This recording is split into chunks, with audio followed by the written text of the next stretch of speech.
Okay, then next is date. Date is simply, there can be different forms of date. So if I just use equal to date and I tell the year, month and date, it will give me the date in this format.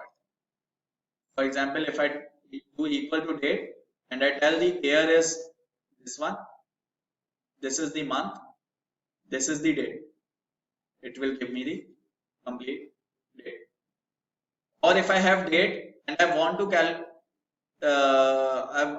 to know the day, that is which day of the month is it? Is it first, second, third, fifth, or whatever? So we can use the formula equals to day. So from this date, it will tell me what is the day. So like it is 30th in this case. Then if I want to know the month, I can simply use the formula equal to month. It will tell me in this date what is the month. It is 6th month, June. If I want to know year, I will do equals to year. It will tell me year is 2016. Now if I want a date 5 days later after this date, then I can simply take this date and do +5. It will give me the date after 5 days. So guess if for example you want to know all the Mondays. So what you do, you put in a date for one Monday and from next day you will do previous date +6.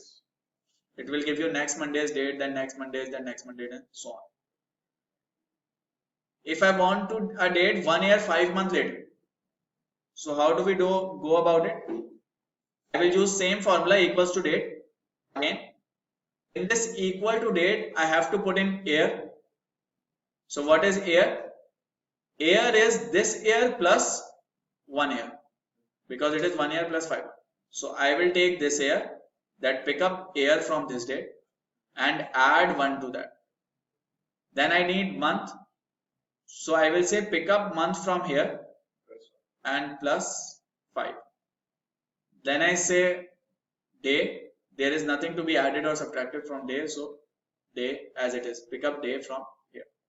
So it will tell me a date 1 year and 5 months later after this date. And if I want to find out today, then simply the formula is equal to today.